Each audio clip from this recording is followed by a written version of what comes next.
বিরতির পর স্বাগত। ইতিমধ্যেই দেশে 5 দফার নির্বাচন সম্পন্ন হয়েছে, কিন্তু তারই মধ্যে ভোটের হারকে কেন্দ্র করে বিরোধীরা একাধিকবার সোচ্চার হয়েছে। আবারও দেখা গেছিল যে ভোটের হার বৃদ্ধি নিয়ে বিরোধীরা বিভিন্ন অভিযোগ তোলে, আর সেই অভিযোগের এবার জবাব দিল জাতীয় নির্বাচন কমিশন। দেশের সর্বোচ্চ আদালত সুপ্রিম কোর্ট জবাব দিল কমিশনের জবাবে এবার কি খুশি ইন্ডি জোটের নেতৃত্বরা? সে বিষয়ে বিস্তারিত জানবো। টেলিফোন লাইনে রয়েছে নিউজ ভ্যানগার্ড প্রতিনিধি শতাব্দী দেবনাথ। শতাব্দী, দেশের সর্বোচ্চ আদালত সুপ্রিম কোর্টে জবাব দিল কমিশন, কি জানতে পারছো?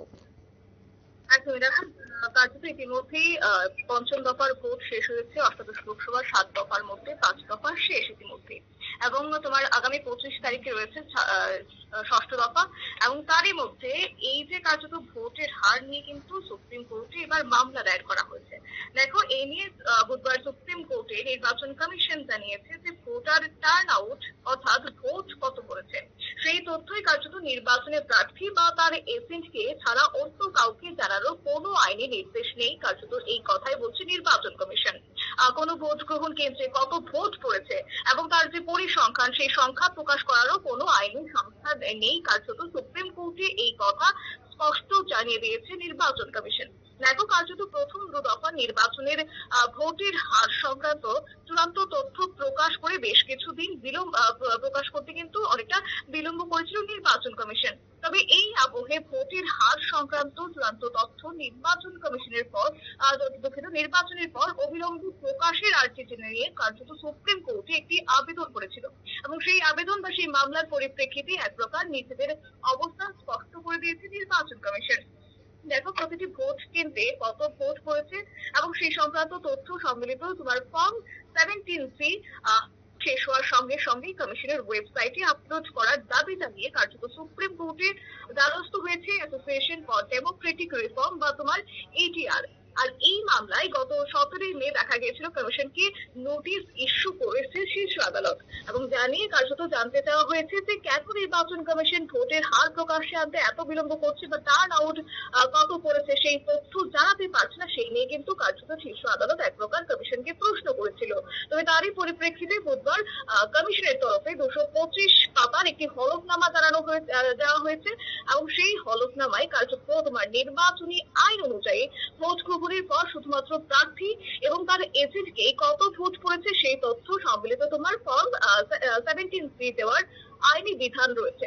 আর নির্বাচন কমিশন এও জানিয়েছে যে এই স্বেচ্ছাসেবী সংস্থা অর্থাৎ ATR নির্বাচনের মাঝে সমস্যা তৈরি করার চেষ্টা করছে, জানিয়ে কার্যত তারা এবারে ইস্যু সামনে এনেছে। তবে নির্বাচন কমিশন স্বেচ্ছায় ভোটার টার্ন আউট বা ভোটের সংখ্যা অ্যাপ এবং তোমার ওয়েবসাইট এবং পাশাপাশি বিভিন্ন প্রেস রিলিজের মাধ্যমে কার্যত জানিয়ে থাকে বলে নির্বাচন কমিশন বলছে। এবং নির্বাচন কমিশনের তরফে আইনজীবী মনিন্দর সিং এবং আইনজীবী অমিত শর্মা আরো তিনি জানিয়েছেন যে ভোট গ্রহণের দিন নির্বাচন কমিশনের তরফে বা নির্বাচন শেষ হওয়ার ঠিক তোমার 2 ঘন্টার ব্যবধানে কিন্তু প্রাপ্ত ভোটের তথ্য জানিয়ে থাকে, এবং নির্বাচনের যে স্বচ্ছতা বজায় থাকে, কোনো ধরনের অপ্রীতিকর ঘটনা যেন না ঘটে তারই নিরিখে এই উদ্যোগ। অর্থাৎ ভোট গ্রহণের 2 ঘন্টার ব্যবধানে কিন্তু তারা বিভিন্ন সংবাদ মাধ্যম এবং তোমার টিভি চ্যানেল সংবাদ মাধ্যম বা প্রেস রিলিজের কিন্তু তারা তাদের তথ্য প্রকাশ করে থাকে। সেই জায়গায় তোমার বিভিন্ন সংবাদ মাধ্যম এবং টিভি চ্যানেলে তাদের নিজস্ব সমীক্ষা এবং তথ্যের ভিত্তিতে প্রাপ্ত ভোটের সংখ্যা হার প্রকাশ করে থাকে, যার অনেক সময় দেখা যায় যে কমিশনের দেখানো যে সংখ্যা শেষ তুলনায় কিন্তু কার্যত অনেকটা বেশি হয়ে থাকে। এবং এই ক্ষেত্রে বলা হচ্ছে গণনার আগে ফর্ম 17C প্রকাশে এলে অনেক তথ্য বিকৃত হওয়ার একটা সম্ভাবনা থাকে, এবং পাশাপাশি নির্বাচন প্রক্রিয়া এক প্রকার ব্যাহত হওয়ারও সম্ভাবনা থাকে, আর যার কারণেই এক প্রকার হলফনামা জানিয়েছে নির্বাচন কমিশন। দেখো, এক্ষেত্রে বলা যায় ATR নামক একটি তোমার এই NGO তরফে সুপ্রিম কোর্টে মামলা করা হয়েছিল, এবং তারা সেই মামলার পরিপ্রেক্ষিতে বলেছিল যে নির্বাচন কমিশন ভোটার টার্ন আউটের তথ্য সঠিকভাবে জানাচ্ছে না, এবং প্রাথমিক সংখ্যার সঙ্গে পরের ভোটের হার বিস্তরভাবে এক প্রকার ফারাক দেখা দিচ্ছে। আদৌ কি ভোটের সঠিক তথ্য প্রকাশ হচ্ছে কিনা সেই নিয়ে সংশয় করেছেন তারা, এবং পাশাপাশি EVM বদল হচ্ছে কিনা কার্যত এই ইস্যু তুলে তারা শীর্ষ আদালতের দ্বারস্থ হয়েছিল এই সংস্থা। তবে বুধবারই নির্বাচন কমিশন এক প্রকার হলফনামা দিয়েছে 225 পাতার, এবং সেই হলফনামায় এক প্রকার তাদের অবস্থান স্পষ্ট করে দিয়েছে।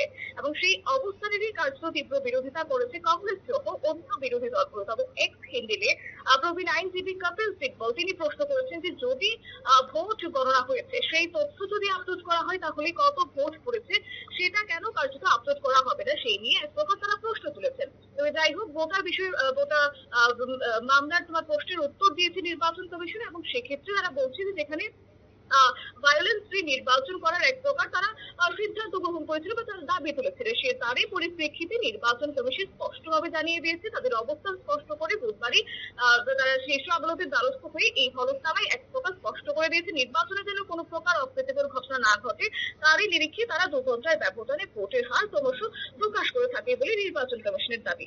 ওকে, একদমই ধন্যবাদ শতাব্দী। অর্থাৎ ভোটের হার বৃদ্ধি নিয়ে এবার নির্বাচন কমিশন তারা সমস্ত বিষয়টা এবার দেশের সর্বোচ্চ আদালতকে জানিয়েছে। এখন কি খুশি ইন্ডি জোটের সমর্থকরা বা ইন্ডি জোটের নেতৃত্বরা? উঠছে কিন্তু নানা প্রশ্ন। নিয়ে নিচ্ছে ছোট্ট একটি বিজ্ঞাপন বিরতি, সঙ্গে থাকুন।